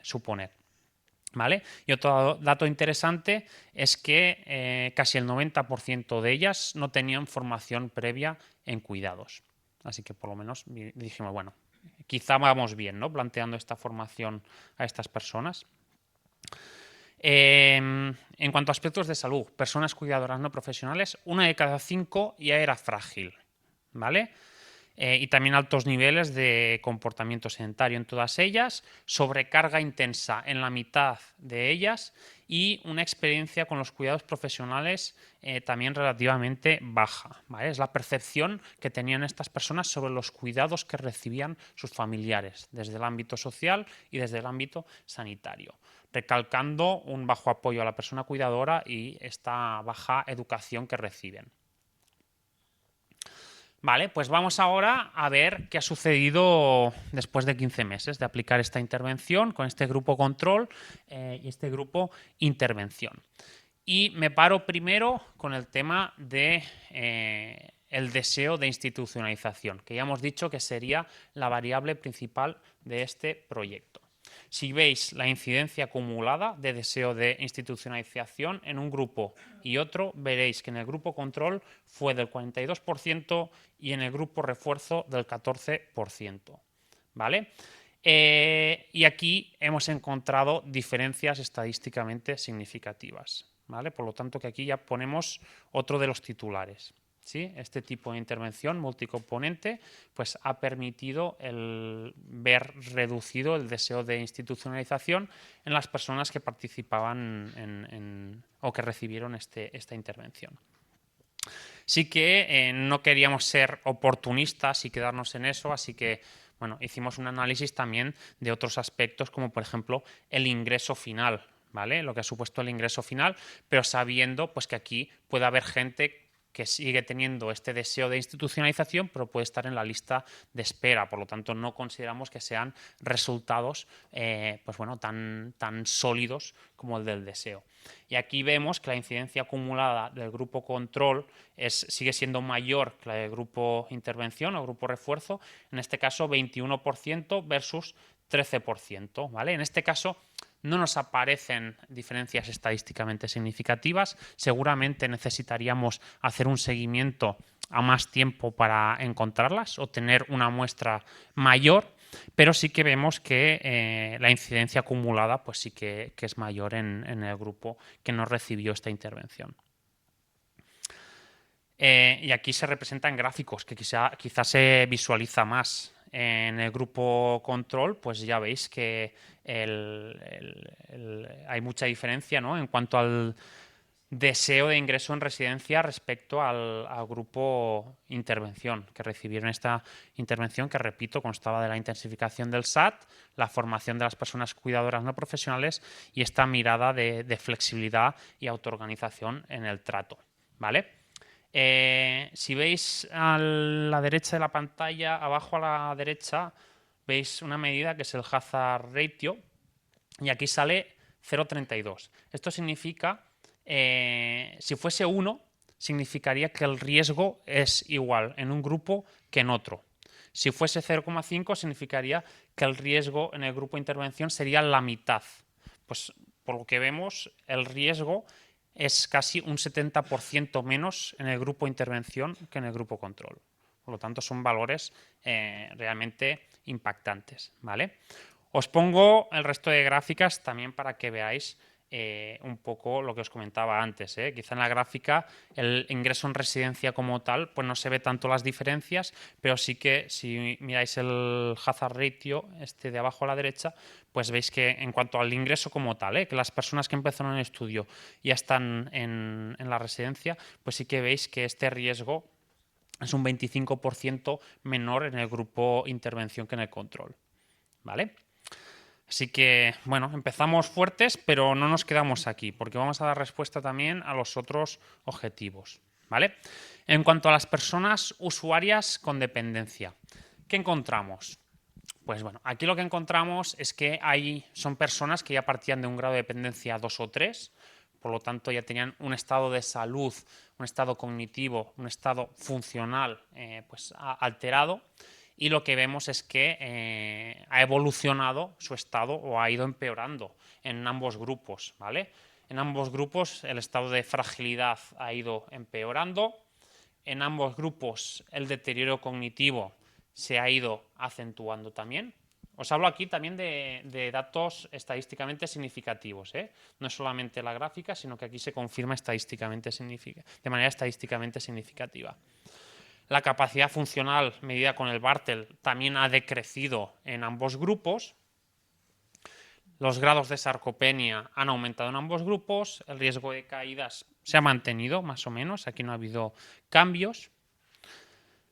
Pero aún así, aún haber este declive en aspectos físicos, en aspectos cognitivos, en aspectos de fragilidad, de funcionalidad, vemos que la percepción de su estado de salud es mejor en las personas que participan o que realizan esta intervención multicomponente, ¿vale? Por lo tanto, creemos que hay que dar mucho valor también a este resultado. El índice de calidad de vida mediante el Eurocool, que es una herramienta validada, pues nos permite reflejar que estas personas consideran o tienen la percepción de que su calidad de vida es mejor en relación a un grupo y otro, ¿eh? Vale, otros datos, por ejemplo, que tenemos es el de fallecimiento. Aquí no hay diferencias entre un grupo y otro por lo nombrado anteriormente. Ya partíamos de estados de salud muy delicados y la intervención no tiene un impacto directo en la mortalidad de estas personas. Vamos ahora con las personas cuidadoras no profesionales, y aquí de primeras pues ya, y de manera gráfica ya se ve mucho también las diferencias. Las personas cuidadoras no profesionales que participan en la intervención multicomponente tienen una reducción ya desde un inicio en su sobrecarga en comparación con las del grupo control. La primera valoración que hicimos de seguimiento, que fue a los 3 meses, ya pudimos observar estas diferencias que se han mantenido hasta los 15 meses de finalización de este proyecto. Y algo parecido sucede con la experiencia en los cuidados formales, ¿vale? Mediante la herramienta IEXPAC. Estas personas consideran que la atención que reciben de los servicios sociales, de los servicios sanitarios, es positiva, y hay diferencias respecto al grupo intervención y el grupo control. Un aspecto que sí que es añadido, ¿no?, y es que su actividad física ha decrecido en ambos grupos. Aquí sí que no hemos encontrado diferencias entre un grupo y otro. Aunque hayan reducido su sobrecarga o su experiencia con los cuidados sea positiva, pues su actividad física se ve reducida en este caso. Y sí que por último, para dar respuesta al último objetivo, pues el uso de recursos, y os hablo de 3 de los principales, pero sí que es verdad que no hemos tenido tiempo de pues analizar con más detalle muchísimas de las variables que recogimos. Por lo que vemos es que aspectos como caídas, días de hospitalización y episodios de urgencias, apenas ha habido diferencias entre un grupo y otro. ¿De acuerdo? Así que, bueno, es algo que también nos podíamos esperar, teniendo en cuenta pues que básicamente la intervención iba planteada a otros objetivos, como los que hemos comentado previamente. Como conclusiones, y yo creo que estos sí que son titulares, en el grupo de intervención existe un deseo de institucionalización menor que en el grupo control y un 25% menos de ingreso en residencia que en el grupo control, ¿vale? Por lo tanto, un poco era el principal objetivo del proyecto, ¿no? Y era algo que todos teníamos ganas de que a nivel estadístico pues se pudiese ver reflejado, y pues tenemos la tranquilidad de que así ha sido y os lo podemos trasladar. A nivel de las personas usuarias, pues un poco lo mismo, sabiendo su grado 2-3 de dependencia con todo lo que conlleva, pues aún así vemos que ha habido un impacto en su percepción del estado de salud, cosa que nos alegra muchísimo y que creemos pues, que nos abre una ventana de cara al futuro. De cara a las personas cuidadoras no profesionales, aquí el impacto ha sido radical desde un inicio. Mejoran los niveles de sobrecarga y en la puntuación con el IExPAC, que es esta experiencia con los cuidados que reciben sus familiares. Y bueno, después de ver estos resultados, pues creemos que todo esto va muy alineado con un poco lo que promueven las principales instituciones. Por ejemplo, la Organización Mundial de la Salud, ¿no? Que en 2019 pues, hablaba de el Integrated Care for Older People, el ICOP, que básicamente el objetivo principal era detectar a tiempo la pérdida de capacidad funcional o intrínseca de estas personas para poder revertir su situación. Eso sería en mitad del gráfico, ¿no? Y aplicar las medidas necesarias. Eso sería más gente en un estado de fragilidad, que tiene cierta autonomía, que tiene una marcha más lenta, que ha tenido caídas, etcétera, etcétera. Y nosotros nos hemos situado en la franja más complicada, que es la franja que veis más a la derecha, en que esta pérdida de capacidades es significativa. Pero lo que hemos hecho es intentar aportar dignidad y aportar bienestar a estas personas en esta franja de su vida. Y creemos que hemos cumplido de sobras con todo ello. Si veis un poco los 5 puntos principales de la guía de atención integrada para gente mayor, que da también la Organización Mundial de la Salud, pues nos podemos ver bastante reflejados en todos ellos, ¿no? Detectar el deterioro de la capacidad intrínseca por parte de profesionales capacitados. Bueno, yo creo que en este proyecto pues, ha habido la presencia de gente, de profesionales de la salud, en este caso, que con estas valoraciones geriátricas integrales pues, nos ha permitido detectar estos aspectos y trasladarlos al servicio de ayuda a domicilio para que pudiesen actuar en consonancia, ¿no? Y a todos los niveles, a nivel físico, a nivel social, a nivel de enfermedades, etcétera, etcétera, ¿no? Cosa que ha facilitado diseñar estos planes de atención más personalizados, más flexibles, más acordados con la persona y con las familias. Así que creemos que esto también lo hemos cumplido. Se ha garantizado esta derivación o plan de atención a servicios geriátricos y también lo que hemos hecho es dar apoyo a estas personas cuidadoras, ¿no?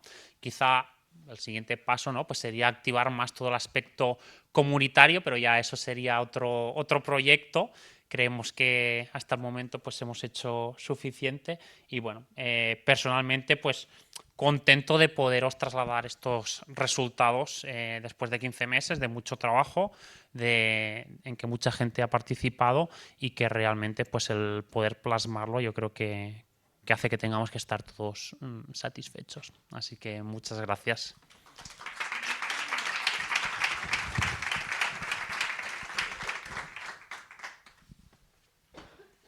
Muchas gracias, Edu. Intentaré ser ágil porque todos y todas queremos ir a desayunar y vamos con retraso.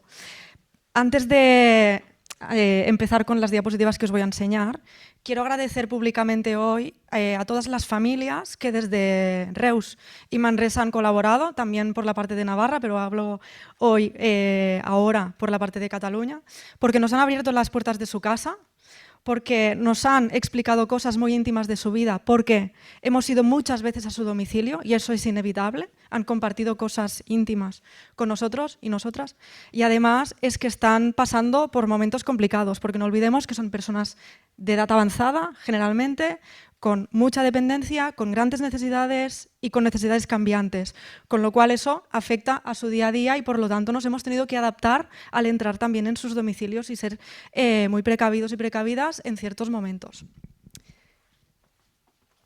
Bien, partimos del SAT PIA. Hemos trabajado con el SAT público. Esto es importante porque sabéis que hay muchas maneras de prestar atenciones domiciliarias, es decir, que venga una persona a nuestra casa para cuidarnos. Nos hemos centrado en el SAT público. público. Y partimos de PIA. Por suerte, las entidades con las que trabajamos, perdón, un segundo, que me aclare. Las entidades con las que trabajamos, la Fundació Sant Andreu Salut y la Fundació Educativa y Social, ya trabajaba anteriormente, antes del proyecto, con la atención centrada en la persona. Y esto ha facilitado la implementación del proyecto. Entonces, Edu os ha hablado de 3 componentes importantes: la formación, la intensificación y la autoorganización. Y es relevante porque no se trata solo de dispensar horas, y esto se hablará más adelante.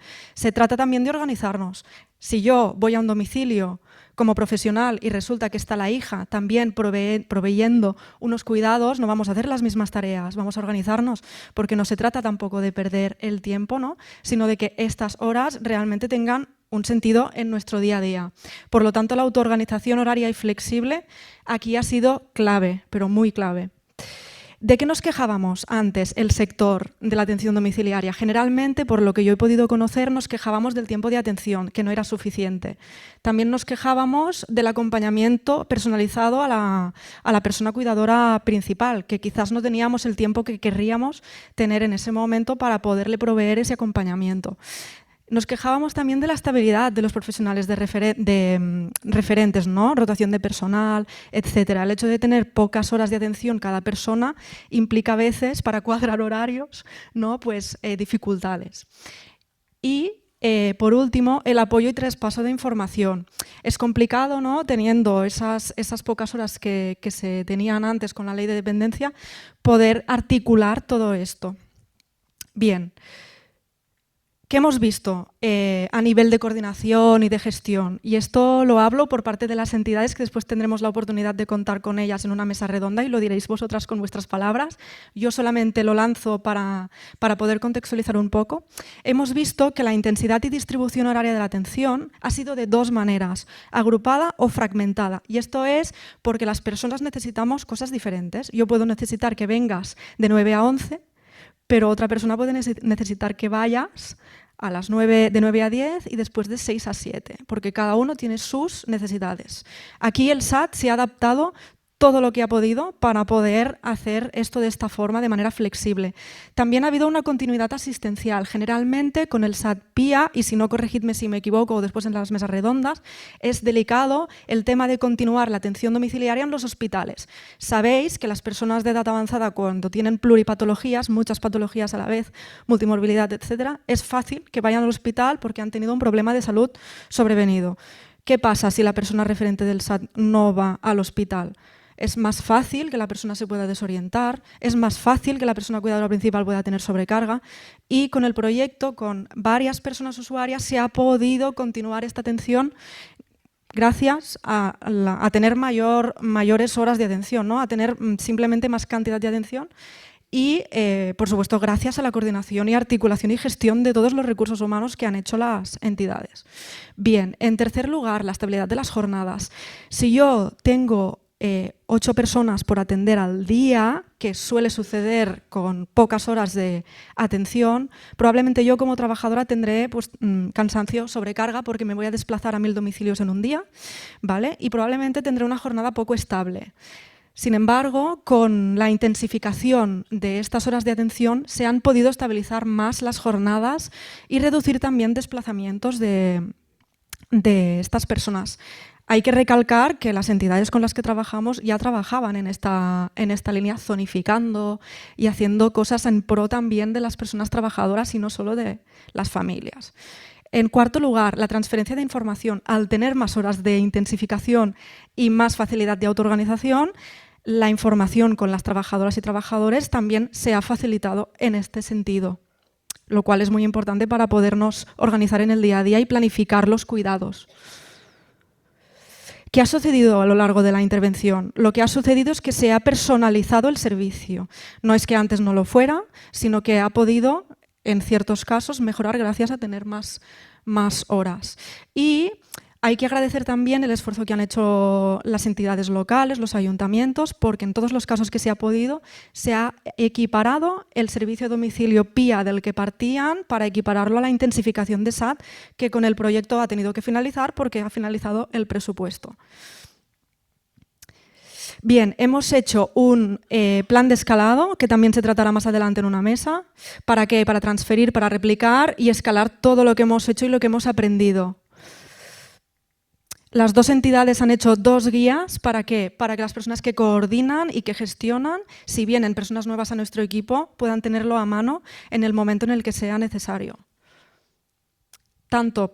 Una guía para intensificar y una guía para la formación, ya que la formación es online. Por supuesto, ha habido brecha digital, que sé que lo estáis pensando, pero hemos hecho acciones para luchar contra estas brechas, y no brechas, sino brechas, porque cada uno tiene sus habilidades. Entonces, la formación es 100% online, busca un acompañamiento de proximidad y para esto se ha promocionado dentro de las entidades a personas que hacían como trabajadoras familiares, ¿vale? Que hacían atención directa, se las ha promocionado con un rol socioeducativo para acompañar a las personas para luchar contra esta brecha, ayudándoles en la navegación, en los contenidos, a entenderlos, a volver a ver los vídeos, etcétera, etcétera. La formación ha sido multidisciplinar, desde estas disciplinas, trabajo social, terapia ocupacional, farmacia, enfermería, incluso colaboró una profesional de SAT con años de experiencia, fisioterapia y psicogerontología y psicología general sanitaria. Los formadores y las formadoras tenemos experiencia en el campo y esto es importante porque no se trata solo de explicar unos contenidos, sino también de poderlos trasladar de una forma que la persona lo pueda entender y esto te lo enseña a trabajar in situ con las personas en el campo. Bien. De todas las personas que estaban en el grupo intervención, un 44% no vio la formación, no la hizo, ¿pero por qué? Porque al principio empezaron a haber fallecimientos, ingresos en residencias, etc. Aún así, podemos decir que 56%, más de la mitad, sí hicieron la formación. Estoy yendo rápida, si después esto interesa a alguien lo podemos comentar. En Reus y en Manresa, en Reus 26 personas hicieron la formación, en Manresa 17. Detectamos durante la intervención, durante los meses, que había personas que tenían mayores dificultades. Intentamos intervenir con estas personas proveyendo, no me sale en catalán, proveyendo de herramientas a las trabajadoras y trabajadores familiares para que intentaran, en la medida de lo posible, en los mismos domicilios, pues oye, echar una mano. También tenemos tutoriales grabados para intentar facilitarlo. Pero, como os decía, hay que reforzar siempre el acceso y la navegación y el acompañamiento de proximidad. ¿Por qué? Pues porque las familias, he dicho por ellas mismas, requieren de un acompañamiento personalizado en persona, humano, in situ, en los momentos que se necesita. Me lo paso y cualquier cosa lo comentamos. Esto es una foto con las trabajadoras y trabajadores familiares realizando sesiones informativas para empoderarles. ¿Y el aprendizaje ha satisfecho o no ha satisfecho, ¿no? Se ha hecho una encuesta final, podemos decir que el 40% ha finalizado la formación hasta el final. Y esto es importante porque se dijo desde el primer momento que las personas cuidadoras, pudieran entrar en los vídeos cuando quisieran, 24/7, y ver los vídeos que quisieran. A nadie le dijimos que se viera la formación hasta el final. Por supuesto lo recomendamos, pero no lo obligamos a nadie. No tienes por qué ver un vídeo que no te interesa, ¿no? En ese sentido, la formación es muy amplia. Las respuestas a las encuestas son todas, la verdad, que muy buenas y hay que decir que se han medido métricas más a nivel de funcionamiento del aula de formación y hemos visto la recurrencia y el rebote. El rebote es muy poco y la recurrencia es muy buena. La recurrencia es las visitas, el tiempo que una persona está viendo los vídeos y el rebote las veces que sale del vídeo porque no le interesa, dicho a grosso modo. Bien, todos los cursos han sido vistos, ya lo veis. Esto lo saqué ayer por la tarde, o sea, es actualizadísimo. Todos los vídeos se han visto, aunque el último, el curso 6, parece que no tiene gran relevancia, 89 son muchas. Estos son los rebotes que os decía, ha habido muy pocos. Y esto es la evolución a lo largo del proyecto, desde octubre del 23 hasta la actualidad. El número de visitas, el número de cursos promedio vistos y el número de corazones conseguidos. Esto es un sistema de gamificación para intentar facilitar el aprendizaje significativo. A día de hoy, veis la evolución, hay 1096 visitas, Todas las personas que han entrado en el aula promedio han visto 4 cursos completos como mínimo, lo cual está muy bien porque son 6 cursos. Esto significa que han visto la mayoría de la formación. Y además hemos visto también que han jugado bastante, lo cual inicialmente pensábamos que no jugarían porque una persona con sobrecarga, ¿cómo va a ponerse a jugar a unos juegos? Sorprendentemente han jugado. Y aquí vemos unas personas que tenían mucha dificultad para poder acceder y ver los vídeos porque no solamente tenían brechas digitales, sino que además tenían mucha complejidad en los domicilios, mucha. No solo una persona a cargo, sino 2, la primera persona que sale aquí en la lista. Bien, estos son los juegos que os comentaba, ¿vale? Que me los he pasado rápido. Y lo más interesante del aula de formación es que diseñamos un visor dinámico en tiempo real que nos pudiera decir 2 cosas. Una, en global, cuál es la evolución de todas las personas cuidadoras a lo largo de la intervención. Y 2, individualmente, en qué punto se encuentra cada persona cuidadora. Y esto es importante para poder hacer un acompañamiento con las brechas digitales. Aquí vemos un ejemplo de la señora María, que cuida a su marido. Todos los cursos los ha visto, sin embargo no ha jugado ningún juego. Pues bueno, esto nos indica que no ha jugado ningún juego, que aquí hay un problema. Vamos a ver si es un tema de motivación y que no quiere, lo vamos a respetar. Y si es un tema de brecha digital, vamos a hacer algo. Y esto es un ejemplo y ya termino. Esto es una díada, una persona mayor en situación de dependencia con grado 3, con 2 hijas, una de las cuales tenía formación previa como técnica en cuidados auxiliares de enfermería y que trabajaba en una residencia durante todo el proyecto. Mientras trabajaba también cuidaba. La otra hija no trabajaba, tenía más tiempo.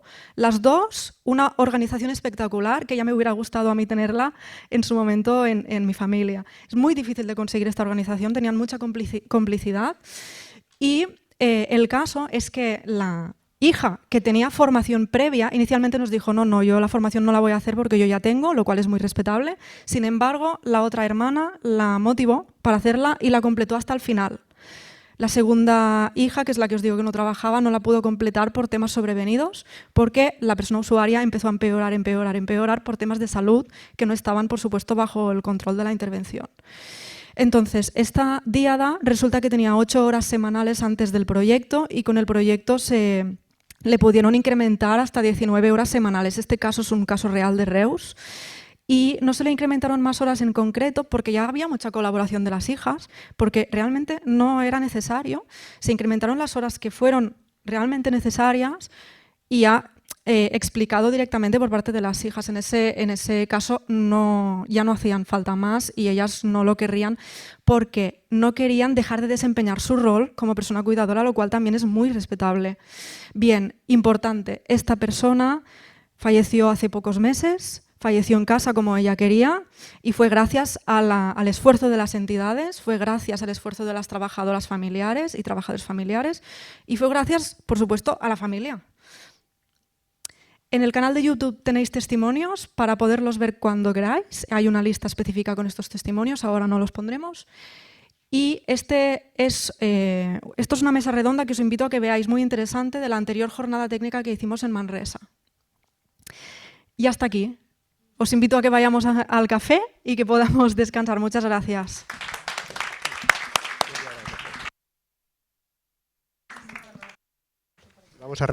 Vamos a gestionar bien el tiempo después del café. Quiero decir que el café lo mantenemos en 30 minutos. A las 11:30 reanudamos la jornada y ya iré recortando 5 minutillos a cada uno, ¿vale? De 11 a 11:30 al café.